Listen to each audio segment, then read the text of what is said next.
My name is Melanie Chestnut McFarland, and one thing we're focusing on today is the chapter of my life where I was in the Marine Corps.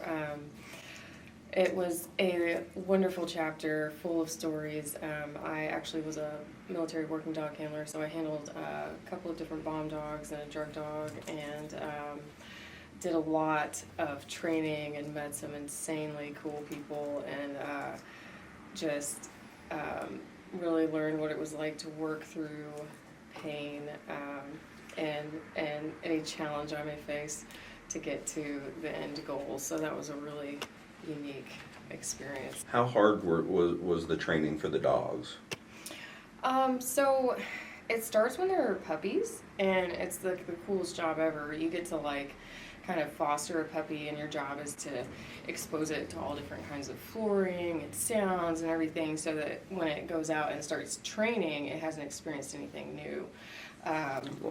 Does it freak out when guns go off and bombs go off? Yes, we actually have to do training for that. So, we're all in our gear, and then you have a very good trainer with a leash attached to your dog, and you're shooting. And then that dog, he's got control of your dog, but you have control of your dog and the weapon. I mean, it's a lot going through the range and shooting. Generally, it goes pretty smoothly, but we've had some come up on us. How do you train a dog to get comfortable with shooting with bullets? Is that a big barrier? So it's all about starting small and working your way up. So, we just start with a noise over here and then get them used to that. Oh, good boy. Like when you hit a table or a loud noise goes off, and then you start and you just get the gun out. You get them used to the gun and you moving, with that, and then you do it, and then you have somebody shooting 20, 30 feet away from you with you and the dog with your gun out, and then you work closer, and then finally it's you shooting. There's different ways to do it, but it's all like starting far away and then working to close up, and it generally works pretty well, and you can apply that theory to a lot of things in life, actually. Do the dogs live a long time? No, it's a leading question, because when I knew you and I were going to be talking, I did some research, and the average dog life for those breeds are 10, 12 years, but in the military it's 6.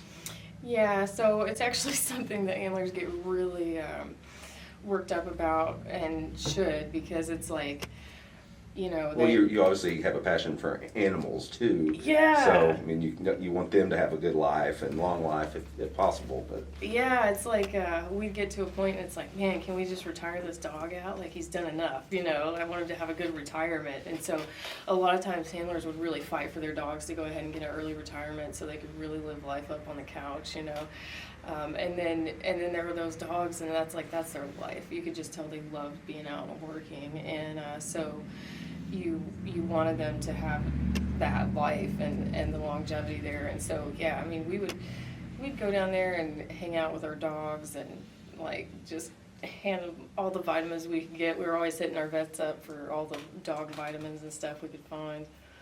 What was the name of your favorite dog? Denny. Denny. How long did you work with Denny? Yeah, I worked with Denny for about 1.5 years. What happened to Denny? So Denny retired out with one of my friends, Michigan's, and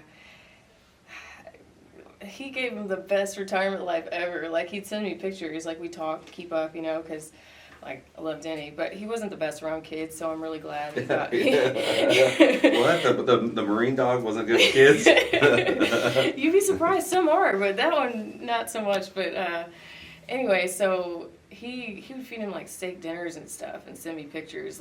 Denny lived a good retirement life. How long did Denny live? Oh gosh, I actually don't know his actual age, but he passed away 2 years ago. And wow, that was a long time, because you were 23 at this time. Yeah. So he got a good life. Yeah, he had a great life. The handler that had him through retirement really, really gave him a good life, and I'm very grateful for that. He sent me pictures, and that dog was just smiling on the couch, Right. So how did they train a dog to find a bomb? So it all starts with your rewards, you have to have a good reward for the dog. So first you have to teach the dog how to sit. You have to teach the response. So whatever you want the response to be, and you want that to be a non-aggressive response, because if the dog is, clawing at something, you don't want them to claw at a bomb, because then, that's just a bad day. So, oh my God. Yeah, so that was a big thing, like if your dog started aggressing on an aid, it was like, no, like automatic, we got to shut this down and correct this, So anyway, you teach them how to have a non-aggressive response, and then you bring in an aid, and as soon, timing is everything with this. So as soon as they have that non-aggressive response to that aid, you reward them, you pay them, and you just praise them up so big, and they know now they've paired that connection. If I sit, when I smell this, I get my reward. So it's very basic psychology, but it's extremely effective, and it's very challenging actually, because timing, you don't realize when you're in training how much things can get in your way, or you might have dropped your toy or whatever, and you're like, oh no, I missed it, so it's you really have to be on top of your game. Did you train the dogs for a specific country type of bomb, or was it very broad training? Were you training against the Russians or the Afghanistan, or or is it all the same? The Iraq and Afghanistan, that's IEDs, Mm-hmm. so that's going to be a very specific training there, and then but you have the Vietnam War. Those dogs were trained to detect tripwires, so different wars you do train dogs for different things. But what were you training them for? For Afghanistan, yeah. Yeah, so they come to the handler train. They have to pass the training that goes on at Lackland Air Force Base in Texas, and if the dog passes that, then they get to go to their unit. So they come to us basically trained. It'd be funny if you're like, why are they training us for Russian bombs now? We've not heard any news, but it'd be funny if that's kind of like the bellwether. Are we getting ready to invade Russia? Yeah. It's okay, we need you to train them for Mexico now. What's going on in Mexico? Yeah, we did have one mix-up actually where a guy, his dog wouldn't hit on any of the bombs, and it was just everybody kept giving him so much crap, and he couldn't, so he's trying to train his dog initially to hit on bombs, and he should have been trained already, Well, we found out later that they had actually registered his drug dog as a bomb dog, so there was a reason that it did not hit. That dog was looking for drugs. Yeah. I don't know if you know the answer to this either, but how do they train a dog for drugs without getting them addicted to drugs? Well, they don't actually ingest them. I always picture this smelling cocaine. Yeah. That's what I'm picturing. I just so it's in a very concentrated container, you can't get to it. There's holes in it, and that's it. But even the pouch, there's no way that that actual substance can come out of it. And we even have a protocol where you have to weigh it. So when we go to training, you have to take it out and weigh the drugs. And then when you bring them back, you have to weigh them, I just wonder why they came to that conclusion that they needed to do that. But So did you train dogs to find drugs yourself? Yes. Oh, So I did have a drug dog, and it's a little different because IEDs are generally have a lot more in them, a lot more substance. Drugs is generally a lot smaller package. So the handling a drug dog can be more challenging. But again, it's usually a smaller space that you're searching, for drugs. So it kind of balances out. And would you take these dogs on those missions that were out in the elements? The drug dogs? No, or just generally any of the dogs? Would they be out in the woods with you or whatever? Yes, yeah, we did everything with them. I ran, because my goal was to get my run time to a perfect run time. So I ran the base at least 5 nights a week, the entire Camp Hansen, with my dog, Denny. Yeah. Did he love that? Yeah, he did. Or his tail was wagging, so. That's fun. Yeah. How you doing this morning? Good. I am good. We're getting so close to Christmas. I was excited. I know. Oh, I haven't actually taken a chance to look at your Christmas sweater. My Santa. I love it. Thanks. Can you see mine? That's cracking me up. What's it say? Only Santa can judge me. I love that. Yeah. How's everybody doing this morning in Facebook? Thanks for joining us on this Sunday. This is a kind of a Christmas stream, Christmas episode. So thank you for joining us. And so why did you want to join the Marines? So just a few different reasons. One, my uncle he retired a major general out of the Army, and he was actually at the Pentagon on 9/11 when the plane hit. And, yeah. Was he okay?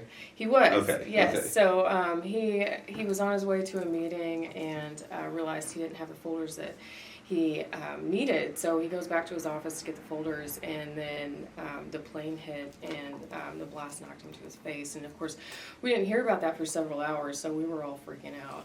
I guess assuming the worst. Yes. Yeah, man. Fortunately, I didn't know anybody involved in that, so I was very lucky. But I've met people since, over the years that either had somebody in the towers or Pentagon. So, but anyway, I was very lucky. I was insulated from that by distance. Yeah. It's a very unique time for the U.S. So how old were you when you went into the Marines? I was 20 years old. Okay. Yeah. And so I kind of asked why you decided to do that, but what about your uncle being was that part of the motivation? Yeah, so for me, nobody comes into my house and messes with my family. That just really resonated with me. So I was young when that happened, and 20, it was still inside me, and I felt like it was something that I needed to do. And then I'm really into martial arts, and as cheesy as it may sound, the warrior tries himself in combat, so that was really one of my goals. And as a female, that's actually really hard to do. So how was so I guess just start from the beginning. How was the Marines? So the Marine Corps was it's a lot like what you see in the movies. I mean, it's a lot of locker room talk and inside jokes and acronyms and just talking a lot of crap to each other. We were kind of savage. Did you go in knowing that you wanted to work with dogs? Yes. Okay. Yes, I actually researched for 6 months which MOS I wanted, because my dad is a mechanical engineer. So we learned to be very thorough before we make a move. So what was the process of getting that job? So Canine is not something you can just, in the Marine Corps and other branches, you can sign up for your MOS, which is your job in the military, and get your specific job that you want. But with Canine in the Marine Corps, that's not something you can just sign up with. So you join as military police, and I went through school there, and I was told by my recruiter and my class instructor that you get pipelined out of military police school to go Canine. And so I worked my tail off, right, because I'm trying to get that spot, and I became class leader. So there was between 60 and 70 of us, but there was only 4 females, including me, and I became class leader and held that position the entire 3 months. And we get to the end of the school, and they're like, "Oh, hey, it's not pipeline anymore." And I'm like, "Wait, what? I just worked all of this to maybe not get it now?" And so then we get to the unit, and they're like, "Just hope that they've got an opening." And I was there for 2 months, and one opened up. Where were you? I got stationed in Okinawa, Japan. That's crazy. Yeah, it's awesome. Okinawa's beautiful. How big is the base there? I mean, is it like I'm picturing like a small town. Yeah, it's a very unique setup. There, you have the island, and then you have like all these little bases kind of sprinkled up and down the island. So like one may be primarily Marine Corps, and then the other one could be like Army and Air Force, and then like one's more for like the family environment with the big shop. And so it's like you kind of had to travel up and down the island depending on what kind of training you were doing, or if you need to go shopping or whatever. So it was a unique setup. All right. So once you got to the island, what did you have to do to try to get that dog training job? So we went up on a board actually, and there was 5 of us, and I'll never forget they asked me a question. I had researched so many questions, right, because I wanted this job, and they hit me with one I hadn't researched, and it was like, hey, what do you do when your dog does a good job? Like, what do you do? And they're like, you can get up and show us. And I was like, in my head, I'm like, good boy. And I was like, no. Good boy. Right? Like, so my best friend growing up, they had German Shepherds, and I watched them train them, and they always got super animated when they did something right. And so they would get super high pitched and like crazy, and so that's what I did. I was like, I'm going out on a limb here. I got up and I like had like this crazy Mickey Mouse voice, and I was like, oh, good boy, yeah, and I was like such an idiot. And they their faces, like, they all kind of sat back in the chair, and one of the sergeants pulled me aside afterwards, and he's like, look, your answers were so spot on, you could not win this board. And I was like, what? He's like, yeah, especially the good boy one. I was like, oh, whoa. So sometimes going on a limb is exactly what you need to do. You just got to trust your gut. How many people did you beat out? Well, there was 2 of us that won, so he and I beat out the 3 other guys. So what was your nerve level during that interview? Oh, it was insane, and did it feel like everything was coming down to this one interview, like your whole military career? Yes, like that was everything I'd worked for. And growing up in martial arts, like, Bruce Lee's huge, right? And one thing we were always taught, like, Bruce Lee said that if he didn't throw up before a fight, he knew he wasn't going to win.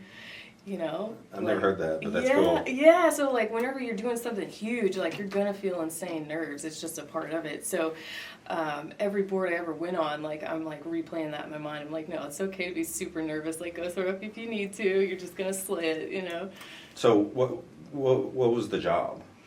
So the job, it was a lot of pressure.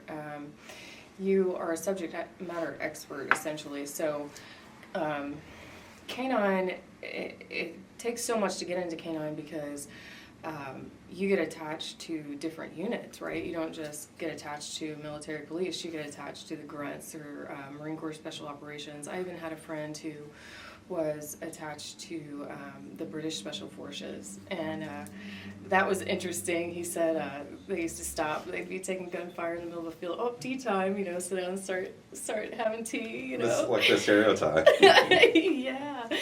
So anyway, so you're a subject matter expert, so you have to know everything. You have to know how your dog operates, how they operate under what conditions, and how to monitor their behavior, how much longer they have before they're going to start missing things, missing explosives or drugs.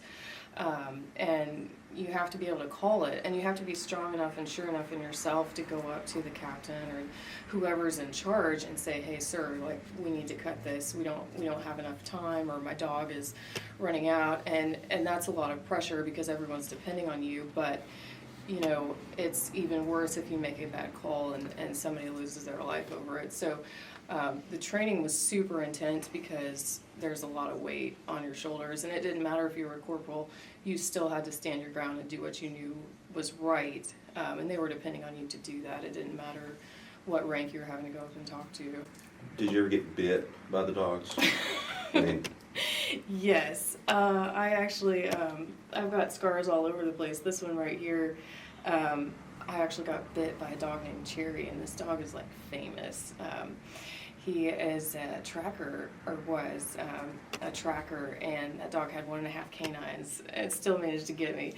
But he tracked down a guy and ended up, I'm going to mess this up, and excuse me, Rowan and Xander for doing this, but if I'm getting it right, he got one of the biggest caches in like the history of discoveries in Afghanistan. And I know I'm missing a part there, but this dog was amazing, and he was so well behaved that his handler could tell him to stay, go in the chow hall, eat his food, come back out, and that dog was still sitting on the lawn in front of the chow hall. I mean, just insane. So I actually kind of cherish that scar because nobody's got a Cherry scar, Why don't you do that? Right? Yeah. I don't know if you can see it, but yeah, right there. So that was kind of funny. it was in the joint. So the doc was like, hey, that could get really bad really fast, especially infection in the joint, you know. And so next thing I know, I'm coming out of medical and I've got a cast on all the way up to here. So like I can't move my arm. And so I'm walking around with this crazy cast on. Everybody's like, oh, Cherry got you. And I'm like, yeah. Oh, they knew that the dog had got you? Oh, yeah. Was the dog famous for just tearing into flesh? He was really smart, so he could punk you out. And I didn't play the game with him, and he punked me out. Yes, so, new. Is that the only time you were bit, or lots of bites? Oh, no. I got a bite right here my first day OJTing this dog named Axe. AAXE. This dog had the biggest personality out of any dog I've ever met. And you're supposed to tell the dog to sit before you put the food bowl down. And I just went in there and straight up handed it to him, and he's like, yeah, right. And grabbed and got my hand and like just kind of twist, you know, just kind of made me mad. And then after that, I told him to sit every time. We were fine. Everything was cool. You know, he's just making sure I stayed with protocol, I guess. But he got an OJT one time. Piper comes out of the kennels, and we're like, bro, where's your shoe, man? He's like, Axe has it. Like, what? Axe had, like, wrapped his, because this dog, I swear this dog had thumbs, and he, like, wrapped it around his shoe and, like, would not let go. And Piper just let him have his shoe, man. He's like... It's not worth the battle. Not worth it. Not getting bit. What kind of dogs were these? So they were mainly Shepherds and Belgian Malinois and Labs. You'd have a couple other things sprinkled in there, but that was our main breeds. Melanie and I don't not know each other for very long, but it's funny because she is my neighbor. Yeah! It's like the most random. I would have reached out to you anyway because you are doing a lot more social media content, and you do have a lot of people that are interested in your life. So I would have reached out to you anyway. It was just nice that I could go next door and knock on your door and be like, hey, you want to do a podcast? Small towns. Yeah. Small towns are neat. Yeah, it is. But anyway, so what was the, I don't know, what was the hardest part about handling the dogs? Ooh, so... Besides obviously getting maimed and scarred and bit and clawed. So they say that energy runs down leash, and in parenting, I've found it also carries through to your children as well. So whatever mood you are in when you pick up the leash and you start handling your dog reflects it. So if you're frustrated, you can best believe that dog's going to act up and show it. And so it's like you really had to get yourself centered and in the right headspace before you started training. Yeah, I mean, it makes sense. What was do you have any day that stands out in your mind as far as the hardest day on the job? We did a lot of training in the elements. I mean, that was, yeah. See, I would struggle with that. I'm not very mentally tough when it comes to being cold or hot. Like, I'm a little hot in this sweater right now. It's all I can think about. I'm sorry, Jane. Oh, yeah. But so you had some kind of training outside? Yeah, so pre-deployment course in Yuma, Arizona was, that was intense, and obviously it's supposed to be. We were, it would be up in the triple digits, and it didn't matter. You still had to do everything that you had to do, and so it was just figuring out how to work through that and how to make sure that your dog got every possible chance in the shade to cool off, and you too, because, it's a team. So that was pretty challenging, just the elements. And so how long did you do that job? I did that job my entire enlistment, which was 5 years. So, all in all, it probably took about a year's worth of training, just shy of a year, and so 4 years as an actual dog handler.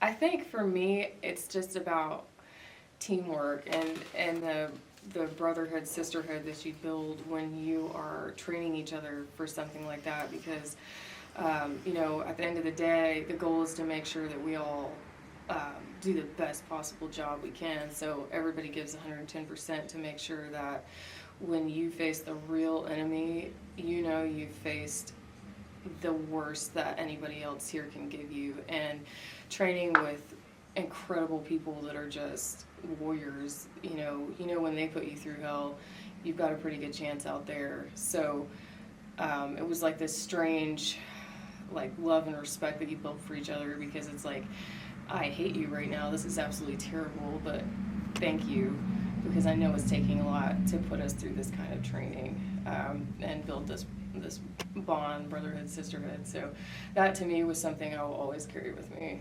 What do you think that most people don't know about that job that would maybe surprise them? I just like to challenge my size, because I am smaller, and so they're like, hey, easy. Definitely my favorite time of the year. Yes, mine too. All right. Did you guys celebrate Christmas in the military? Oh yeah. I was thinking, when I got to my second duty station in Quantico, Virginia, there was this guy there, and like, you can tell when somebody, like, their rank doesn't really match their age, and like a lot of times you're like, you got knocked down, like, what did you do? Oh, I see. And so I kept wondering what happened to this dude, because he'd been to combat, and he was really, like, squared away and helped with training, like, really cool person, and Christmas came around, and they're like, hey man, you gonna steal another Christmas tree? Oh. And I was like, what? They're like, I have to know. Yeah, so there we all sat, we gathered around our little circle, and he told the story, and he's like, I just didn't think it was fair that the main office had a Christmas tree and the barracks didn't.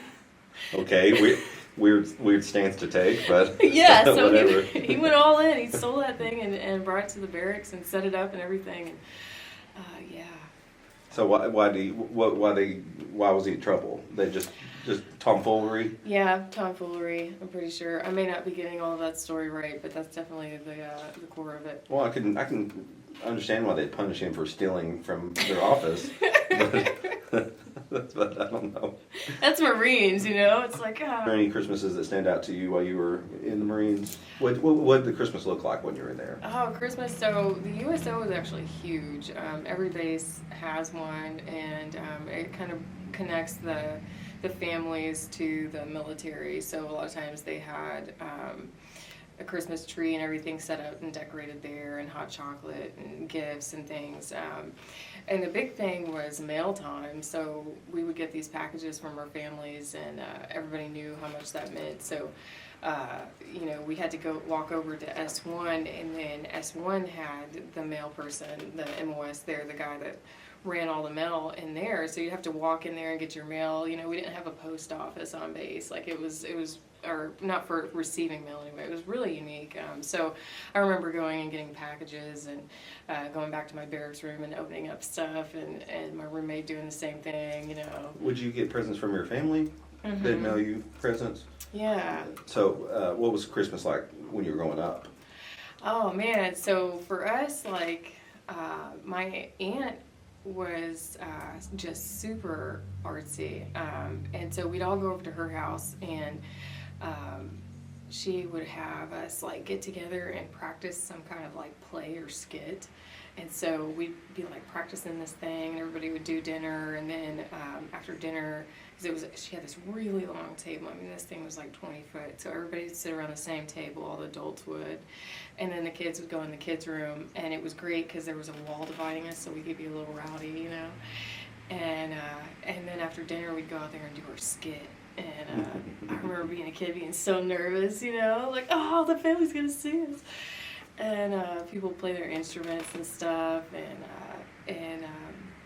then we open presents, pass presents out. I think, honestly, that was one of the funnest things, was passing the presents out to everybody, because the kids had that task, and I really enjoyed that. You bought a house. Yes. Tell me about that process. How did that go for you? What made you decide to buy a house? I bought a house because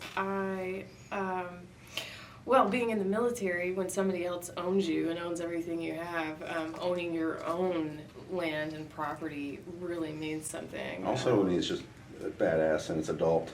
It is, yes. It's like, it's a very, to me, it's a very important step to being an adult, and sort of continuing your legacy and all of that stuff. And it's just really cool. Most people never buy a house. It's yeah, just hard. It's a shame. Well, it's hard. It is. It's very hard. How did you go through like a government program for your loan? So I feel like this is very important for people to know because a lot of people don't know this, but once you serve in the military, you get something called a VA home loan, and it does not require a down payment for a house, and that is an absolute game changer. That's by far the biggest barrier to anyone buying a house is the down payment. Yeah, I mean, like, I didn't realize that going in, and then when someone explained that to me, I was like, well, I mean, that in itself is pretty much worth the enlistment because it would take me 4 years at least to save up that down payment money, you know. If ever, because life is expensive. Yeah, and it's just getting worse. I mean, it's so challenging now. So another thing that's shocking, like Mr. Beast, do you ever watch his stuff on YouTube? No. So he's a big YouTuber, and Okay. he found out that there were people that were blind only because they couldn't afford a simple surgery. Oh, wow. Or they were deaf because they couldn't afford a simple surgery. So he went around the world and just paid for these simple procedures, and he gave like 100 people sight, 100 people hearing for the first time in their life, over things that were, you could just go to the Corbin Hospital and get it fixed. But they didn't have Wow. access to that. They didn't have the money, they couldn't fly to America. So that exists in the world, and that's shocking to me. It's something we could easily fix and we do every day, but these people don't have access to it. So they're just Yeah. going around without vision. That's insane. Yes, and one thing I've learned, I've joined a coaching group, so I have a life coach now, which has really made an impact. I told myself this year that I wouldn't say no to any healthy opportunities, and that's been a really neat experience. Does this count as a healthy opportunity? Yes.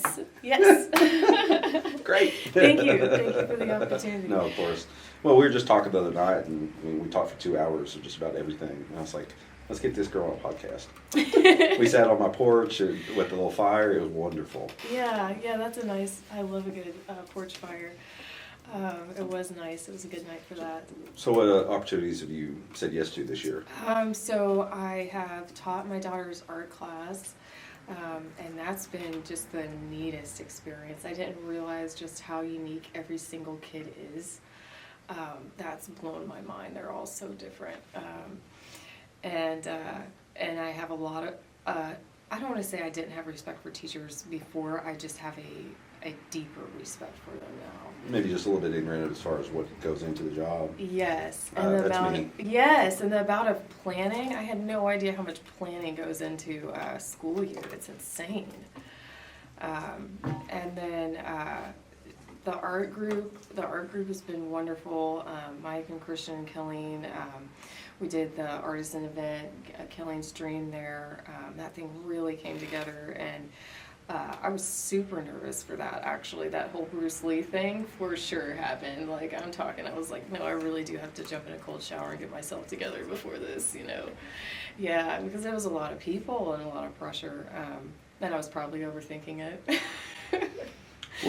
What are some of your big goals for 2024? Have you started compiling? Yes. So I can even show you, I have come up with my decal and everything for Wolf Mother Tactical. So I really want to do sort of like, well, there's a few different things, but this one that I'm working on right now is, it's going to have a couple different avenues to offer, but the main thing is I have a lot of life experience in the self-defense realm and being a mom with kids, especially in areas where they may get tricky. And, for women, like, we have to handle possibly combative situations differently. We never want the fight to get to the ground because we're just built differently from men, and so we have to think on our feet and we have to think very quickly, 3 steps ahead. And I have a lot of life experience in that area, so I am coming up with this program to help teach women, and then in that program I'm going to have sort of like a amped up mommy and me fitness type thing, to where moms and kids can train together and learn how to work through That sounds so situations. fun. Yeah, it should be. We do this thing called tree huggers where you have to stand there and one person starts on the back, this will be the kid, and they have to work their way all the way around the person without their feet touching the ground. So just like fun stuff like that, just building trust and respect between the mom and the kid. I've got a lot going on for next year. I started buying houses to flip, which I've never done before. Oh, that's a So lot. I've got a few houses on the market right now that I've bought and remodeled. Haven't sold them yet, but it's that time of year where nobody's buying houses. Right. You're not moving during Christmas. Yeah. And then, so I've got 5 on the market now. I'd like to do 30 by this time next year, where I bought, remodeled, and put them back on the market and sold. So Yeah. started a new company called Freeman Brothers Capital Investments. We did this once or twice with my Freeman Brothers Properties company, but the accountant was getting mad at us because it was just it's that the sale of a house is taxed differently than rent. Yeah, coming in. okay. And so we actually had to form a whole nother LLC called an S Corp, and it's just taxed differently in a way that's better for us if we sell a house for a profit. So that's what I'm going to be focused on this year. I love focus on real estate 100%.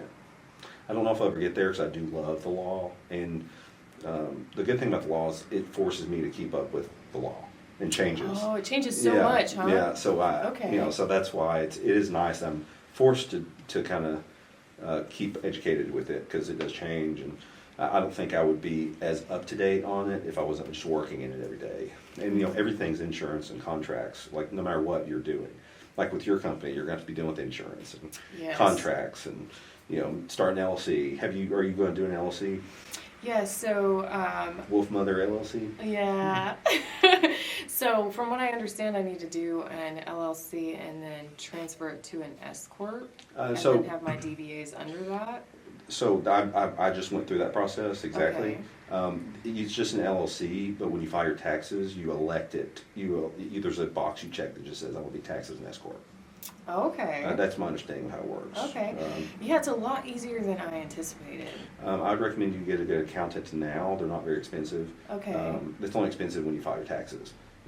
By expensive, I mean it's going to be a few $100s. Mm-hmm. But your account, like for example, I use Eric Jones with Mar-Muller-Meyer. Okay. And I email him and he responds like serious questions all the time. He's happy to help, but the promise is that we'll use him for our taxes. Right. Yeah. Yeah, and that's good. That's good loyalty. And he does a great job. I mean, we went through several accountants before we found him.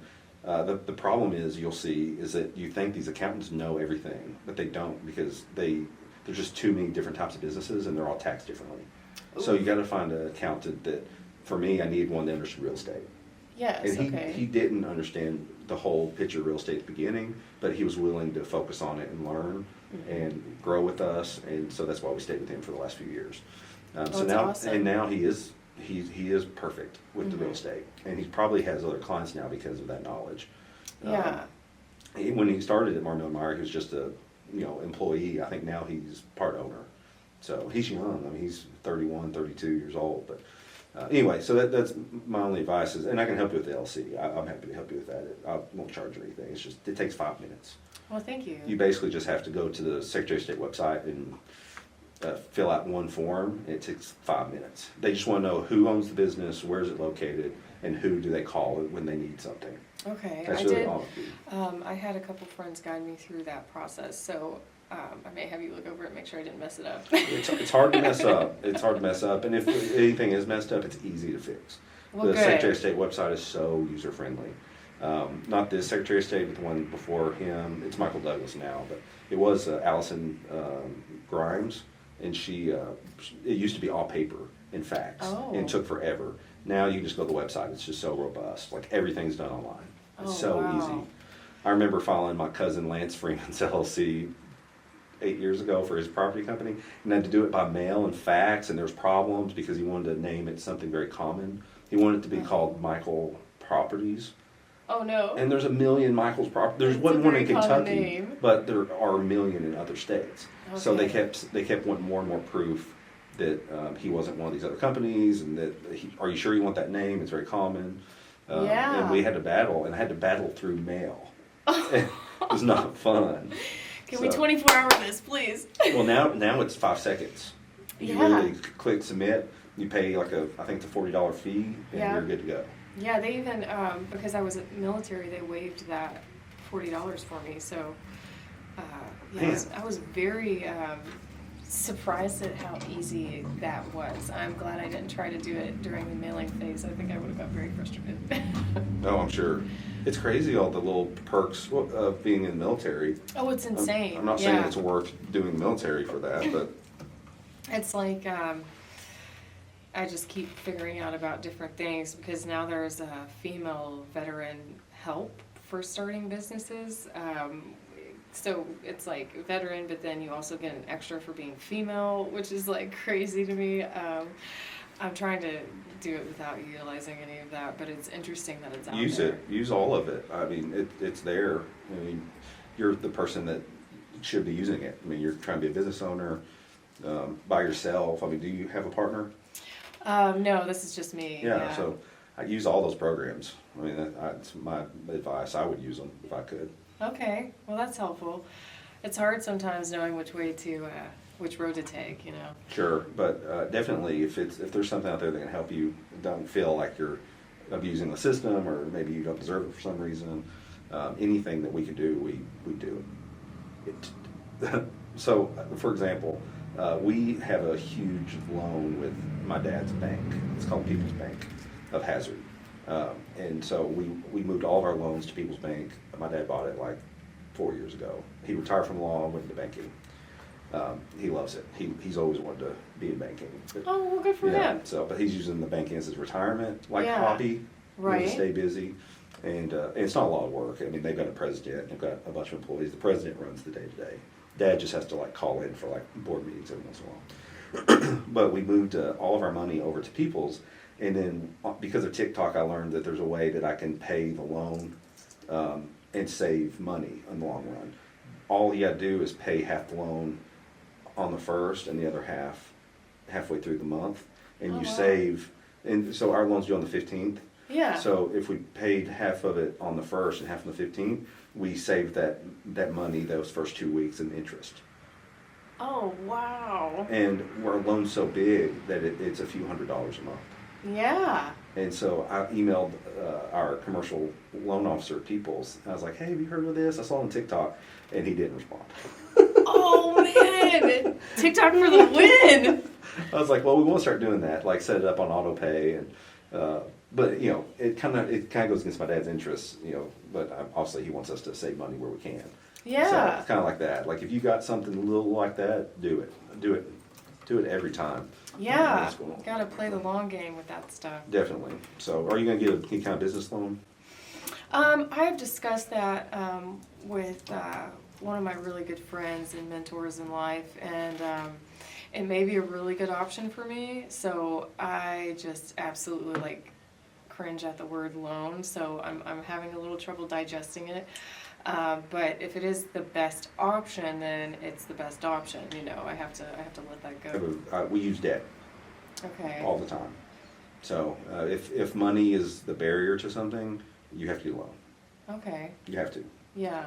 I hate it, but it's so slow to grow without going into debt. You just have to make sure that you're bringing in more money. That you're being really smart with your debt. So, you know, Right. let's say you get a $10,000 business loan to remodel a space for you to like teach, Mhm. like combat. You just better hope that you're bringing in enough rent, or Yes. you got to really look at those projections. It's a bit of a gamble. Well, when the office we're sitting in now, we had to take a $50,000 loan out to Oh, remodel. really? I mean, it needed everything. It was a laundromat. Okay. I don't know if you remember, but Yeah. Brian House had this space, and we moved him over he was using both suites, but he only needed one. And we talked about it. He was very gracious and was like, yeah, you guys can use this, because my dad owns this block, so we wanted to be here to pay my dad rent instead of someone else. Okay. But it needed everything. It didn't have these bathrooms. It was just separate as a laundromat. So we have a $500 a month loan payment for that $50,000, and we're just like, well, hopefully we'll bring in more money than that with real estate, and we knew because we know how much rent we get in. So, Right. So we knew we could handle that. But if we just waited for rents to come in and paid it, it would have taken us a year to remodel versus like 6 weeks. Right. So what that does is it speeds things up. Right. For better or worse. You know, you still have to be smart with your money, but Blake and I have taken an extreme view on debt. Mhm. So we get a loan for every house we buy, obviously. Right. So you could save up money and buy a house with cash, or you can just buy 10 with debt at the same time. So, for example, if we, if we buy 10 houses for $1 million, that $1 million, if you got a loan, you only have to pay $150,000. We have to put 15% down. So, Right. How long would it take for us to save up for $150,000 versus save $1 million? Mm-hmm. Take a long time, if ever, maybe never.